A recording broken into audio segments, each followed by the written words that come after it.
Well, hello, good morning, good afternoon, wherever you are listening from. Welcome to the Road Boys Sound.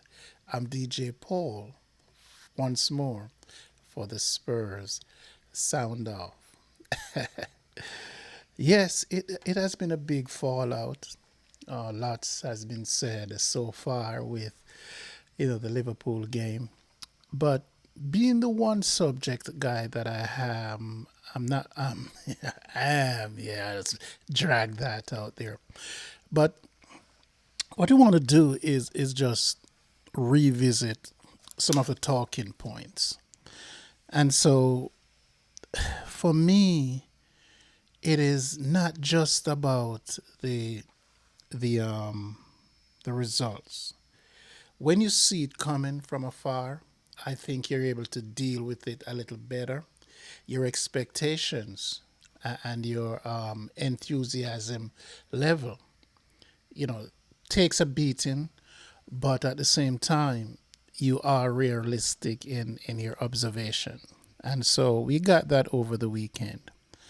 And we have to acknowledge, whether or not we want to agree, that this is indeed a very split fan base. And so, as we dissect the things that are happening, we have to also acknowledge that we can't be complacent in where we lay the blame, who we faulted for what. And we also have to make sure that we are factual in everything that we are doing. And so we are going to do that as we take a look at some of the things that are happening. I was on Sava's show earlier on, Football Heritage, debating Saba. It wasn't really a debate, it was more sharing some of what we have in similarity. And so it's very hard to debate someone when you share the same opinion, almost like for like. And there is nothing really to dispute. And so you come to the conclusion that, for those who want Levy out, I'm going to consistently beat Levy out. And I know some like Brian, who shout out to Brian, who was on the show as well, is a little bit more pragmatic. And I know that it's frustrating when you keep going back to the same thing year after year after year without seeing any great improvement. And so from year to year, if you look at it, the year before with Conte coming in, leaving, the way he left, and he just, just handed to the club. And with Ange coming in, I think there was an overwhelming, maybe not overwhelming, I don't want to speak to everybody, but there was a consensus that we want to get back to the attractive football that Spurs are known for. And there are things that you have to give, some things you have to take. And one of the things that we have to give is that we are not going to get the owners of the club out. And so the pressure has to be made that we want you out, and you cannot relent on that.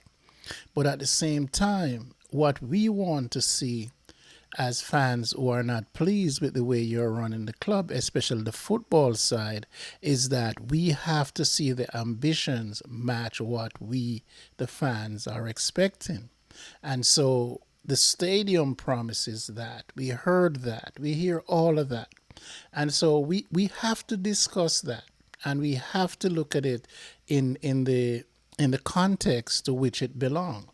And so when I start my conversation and I said, look, we're not going to get anywhere resolving anything if we're going to just say, hey, this is all Daniel Levy's fault. And in the macro sense, in the overarching sense, everything is his fault. And we can build a conversation from there. What is it that we have seen in the past year and a half that will say, hey, if you're going to be here, right? If you're going to be here, why not throw us these bones? And so I think personally that Ange was a good bone, right? To got thrown our way. And so I accepted that. And you know, giving him as well the time to put what he wants in play. And between the two men and the group that came in, they're speaking to me from the same page. No, I'm not telling you to believe them. And so I'm not asking you to change my thought process. I'm going to listen to what you have to say and hope you're going to listen to what I have to say as well. And so when I look at what Andrew would say time after time, this is a process, this is how we're approaching it, and this is what we're doing. And so we are going to take that for what it is. And we are going to ensure that we process that in the thinking when we begin to assign the blame. And too often, too many times, that assigned blame are only based in losses. Which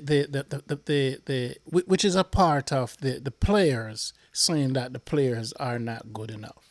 And so if we have to agree that, look, Daniel Levy and the ownership is not going anywhere and we want them out, and I can roll with that.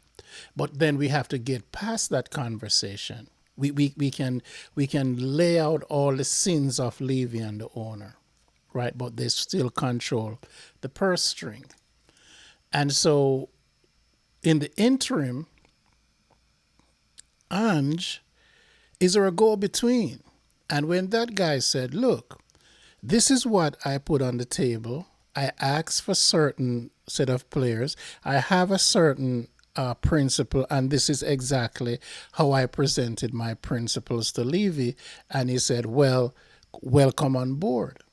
And therefore, as two gentlemen, I hesitate to call Levy a gentleman. This is how we are going to operate, and this is how we're going to bring the club trajectory up, right? Those are backroom arguments. Those are backroom conversations made public by none other than Levy and by Ange, and I don't think both were lying when they come out and have a joint meeting together to, I don't know if they were appeasing the fan, but they want to seem humanize, sane wash, and so we have something to go with, right? So we were treated to, hey, Levy doesn't have two horns after all, and so we start there, and then Ange, you have to now start look at him and his team, his coaching staff, his tactics, and his management style. And if you start there, right, then we can start having a conversation as to whether or not we are making progress.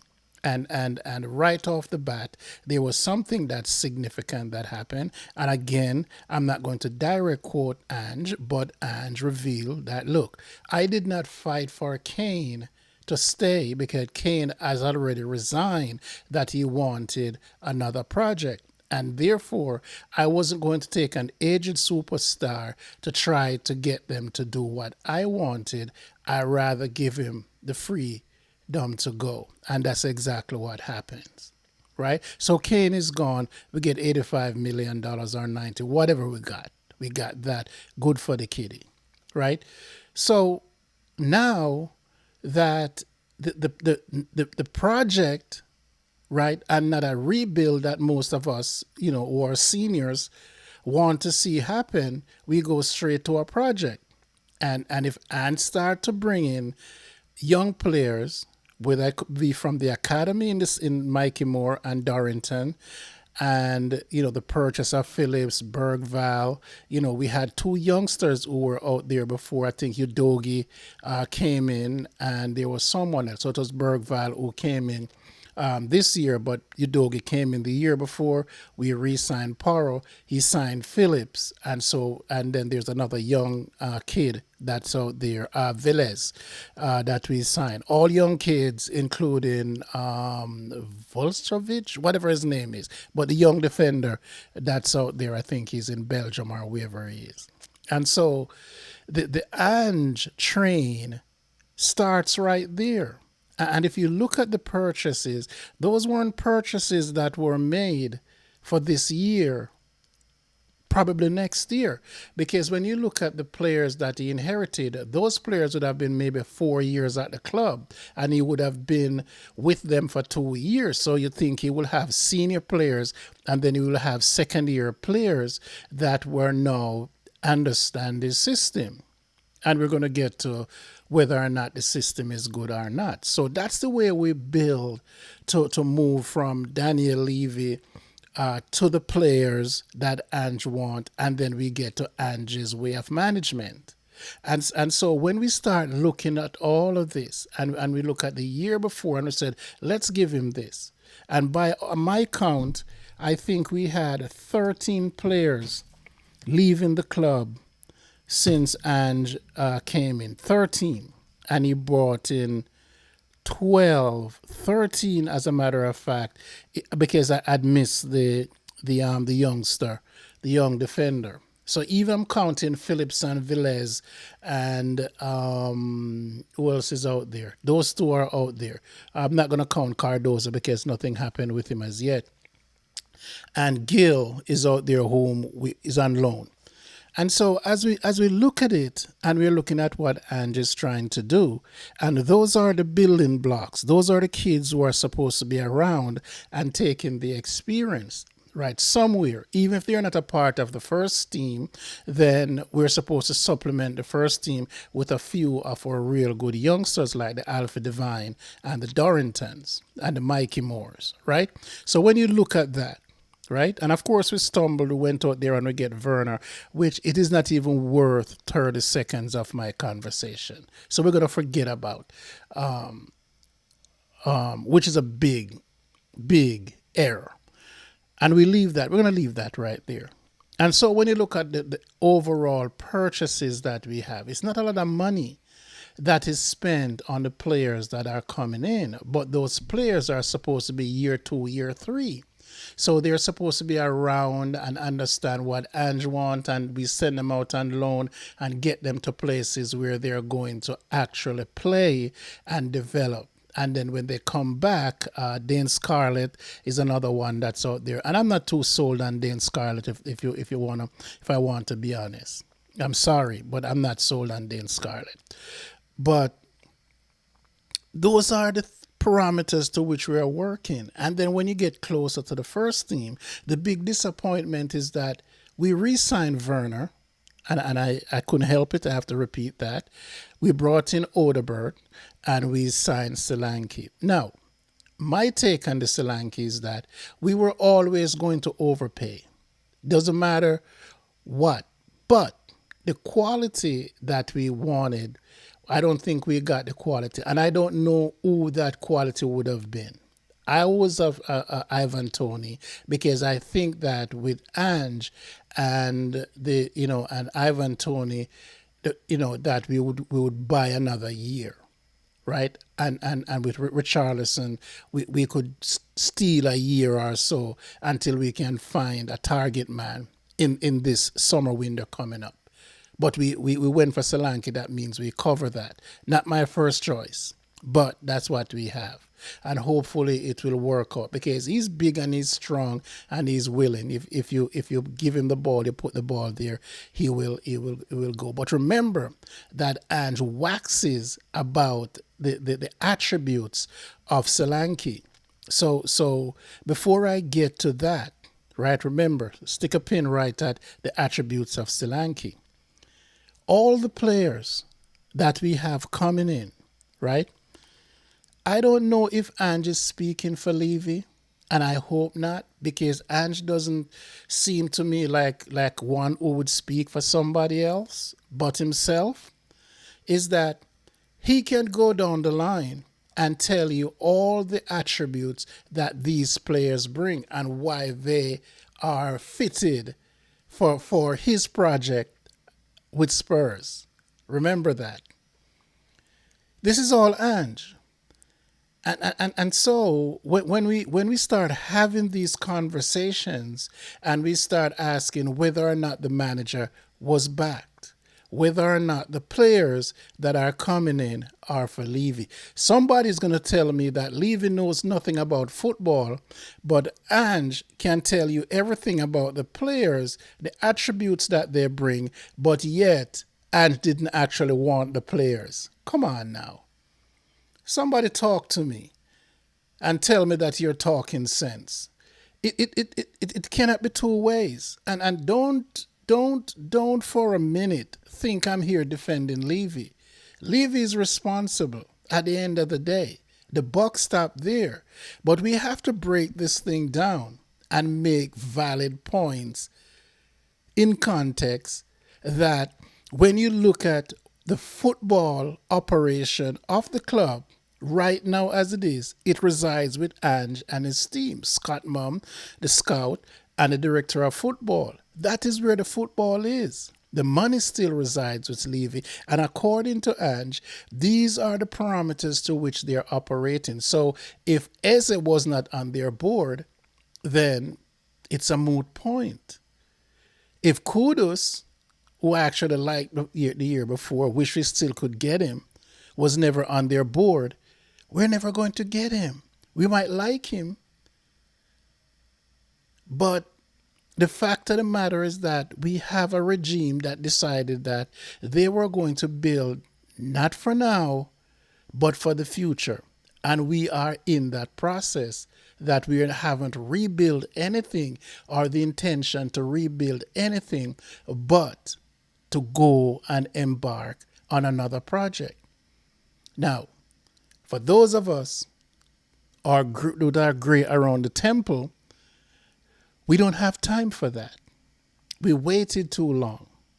And so when we start assigning blame, right, you can't turn around and say, oh, I wonder if Levy, spend $65 million and Solanke when he wouldn't go out there and get a veteran for $15 million that would have helped us. It doesn't make any sense. Does that make any sense? It doesn't make any sense to me. It doesn't make any sense to me that Daniel Levy is going to spend $32 million on a kid from the championship when we could get a senior player for $25 million. That's not Daniel Levy. That's not him. That is not him at all. And so the influence of Ange and what he wants have to replace what we think about Levy. We have to be able to see that we need to get rid of Winks. We need to get rid of a Skip, Ben Davis, maybe. I know some people will frown on that, but if our standard is to have Ben Davis, then we're really not improving the squad because Ben is okay, but Ben time has expired. We need better quality than Ben.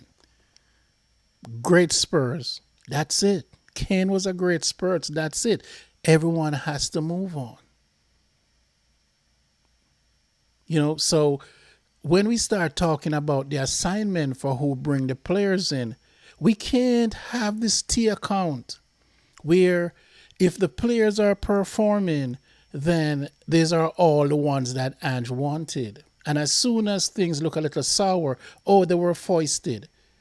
That's all Levy. Levy, and Levy gave Ange that. And while Ange are saying to you that nobody gives me anything, I ask for what I want and I get what I want. That's it. So we can close that chapter. And so now we are trying to figure out if Solanke goes 2 games without scoring, then it's all Levy's fault. We got to get away from that. We have to walk away from that. We have to be able to look at things in context and honor it to what it is. We are bad. We are bad. We are terrible right now. And we are terrible because we have a manager who has a one track system, right? That's what he said. He said he was going to implement his style of play, right? And this is what he's going to develop over the period of time that he's here. And he's going to play front foot football. He's going to attack with his fullbacks. He's going to play a high line. And no matter who is on the other side of the half line, that's exactly what he's going to do. And what that is doing right now, collectively, we have two center backs that are hurt, one young man that has been hurt, I think, 5 times already since he's here in 2 years with hamstrings issue and whatever other issues he have. Ramiro has been out with foot and hamstring and groin in the same period. Van de Ven, where's my notes? I looked at Van de Ven, and Van de Ven has been injured. Where are my notes? Van de Ven has been injured 5 times since he's been to Spurs. I think he spent like 70, I'm counting now, I think it's 60 something days or whatever. I can't find my notes. But trust me on this. He has been injured 5 times over the period of time that he has been here, major and minor, at some point. And he misses over 100 days. Well, technically, we don't play football every day, but you get the accumulation. So if we go by games, he has missed a lot of games through injuries. And what we're looking at is that the speed of Van de Ven has brought the high line together.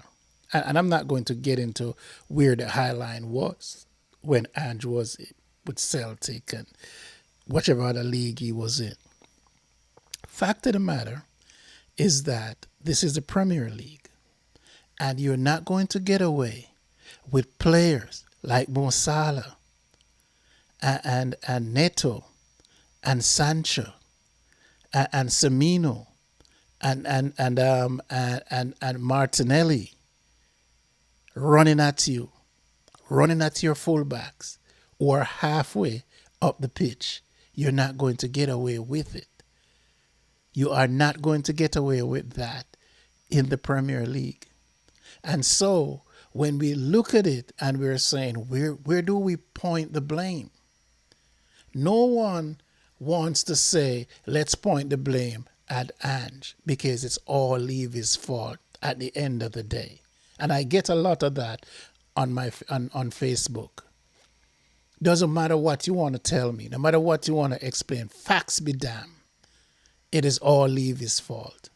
And when we have a manager, right, who, by the way, I support 100%, but you only get 100% when you're showing me something that decays over time. And so as we look at it, right, we're going to look at it and see, well, if you're playing, in this case, with missing 10 of your players, your starters are missing. And it's not like you're saying, oh, my bench has been decimated. No, it's not your bench that has been decimated where you have to now be playing your starters and overplaying your starters. Your starters are the ones who are injured. And with the speed of Van de Ven, let's just match them up. Match up QT's speed and his aggressiveness with Dragusin. Match up Van de Ven with Ben Davies and Gray. They're night and day apart.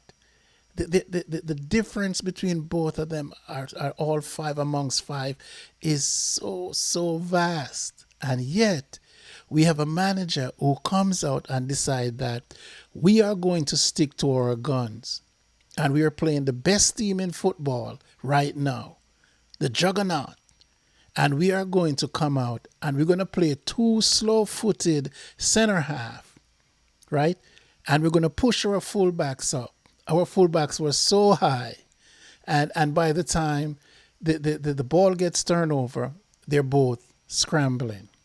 There's no protection there because we have the two holding midfielders pushing up high as well. So therefore, we're attacking with 8 and we leave our two center backs on their own. Not that we are not good enough, not that we're short-handed, and it's time to be a little bit more pragmatic, that we're going to sit behind the ball for 2, give them some space, let them come, let's stop the ball, let's do all of that. Let's bring the wingers back to support. Let's maybe go into a 4-5-1 for a minute, especially 2 minutes before halftime after you pull one back. We don't see that. We don't see that kind of management going on. You know what? We're up 3. We gave up 1. We are going into a 5-4-1 because the most important thing is this is a cup game and we want to win it. Or this is 10 minutes left and we intend to get these 3 points. So here we're going to do. We're going to go to a 4-4-2. Or we're going to go to a 5-4-1, 4-5-1, 4-3-2-1. We don't see all of that. And so when we're talking about, be a little bit more pragmatic. Show us a few tactics. There are few people who are saying abandon what you're doing. No one is asking you to abandon what you're doing. Play your front foot football. We're going to give you that. But you have to be able to say, what's the score? What type of game am I playing? Do I need a point? Am I going to take 3 points? Am I in a position where, you know what? I'm in a hostile environment. And I feel like, you know what? I just need to shut this thing down. I need to look at the score and say 3 minutes to halftime and I'm being outplayed and I need to go in down 1 because you know what? I pull 1 back. Drop into a 5-4-1. You see, because you don't see that happening. You don't see that evolution of how we are playing defense. It leads me to one thing. I am only blowing hot air right now. I'm just saying that. But Ange has made it clear that he will never, ever do that. And so my question now is to the people who are saying that wait until Ange gets better players. I watched a Barcelona game and Barcelona dominated the game. Who were they playing on Saturday? Dominated. Even though they were only up 1, they dominated the game. And they missed chances after chances. And the team came back, leveled, and scored, and won the game. Because you know what? That's what Barcelona is. They're not going to sit there behind the ball. Not them. Atletico Madrid. Madrid was being played out the park for something like 70-something minutes. At halftime, it could have been 10. But Madrid sit there and they took their chances and they won. Because you know what? You could see what they were doing. Even though Barcelona were playing them out the park, they weren't getting behind them. So all the things that Barcelona was doing, everything was in front of them. So they gave themselves a chance. We never gave ourselves a chance. And that is why I'm so worried about the cup game. Because here's the deal. Let's just make it simple. If we're attacking with 8 and Liverpool were attacking with 5 and they're getting behind our 8, Isn't time to address the situation? Isn't it time for the manager to say, hold on, wait a minute here. How about I pull my fullbacks in? Since I have two midfielders, how about I pull my two midfielders to sit in front? And if that's not enough, you know what? Let me just change the formation altogether, like I said before. Let's go 4-5-1 and see if we can keep these lads in front of us for 15 minutes. Let's just try it. And we're at home. So being at home, you would get that lift. You put yourself in the game and the crowd would have seen that you're making the effort. But we lay down because we still want to run. We still want to gun. And we keep turning the ball over. And every single one of our defenders at one point, I kid you not, every single one of our players except for Foster was facing our goal. In retreat, every single player, all 10, was facing our goal. And that has been happening even when we are winning. In the 7 games that we have won, in the 2 games that we have drawn, we have done that. Those games that we lost by the odd point, it's because teams didn't take their chances that we gave to them by not adjusting our position, our play, our tactic, and how we want to defend. The next goal cannot be the most important goal. You start scoring 2 and 3 goals, it is supposed to stick. We are not supposed to be blown away by Liverpool scoring and we scored 3 goals. That is supposed to be a competitive game. And I know Liverpool took their feet off the gas. But when you look at how the goals were scored, they were very good goals. 3 very good goals. And it simply means that if you're playing with something other than just run, gun, and whatever comes may, you can win games. You will be able to compete with the better teams. But until we start seeing where there is a difference in how the defense respond, when we start looking at the formation transforming into something different, when we start looking at the midfielders playing according to what the position is asking for, because any team, let me just make it clear, any team that goes into a 4-4-2, right? They're sending you a signal. You're not going to play through us, and we're going to have a 2-man press. And then you're going to run into the 4. When you see definitely a team set up 5-4-1, they're telling you, you come, you're going to have to play through us, and we're going to counterattack. 4-5-1, the same thing.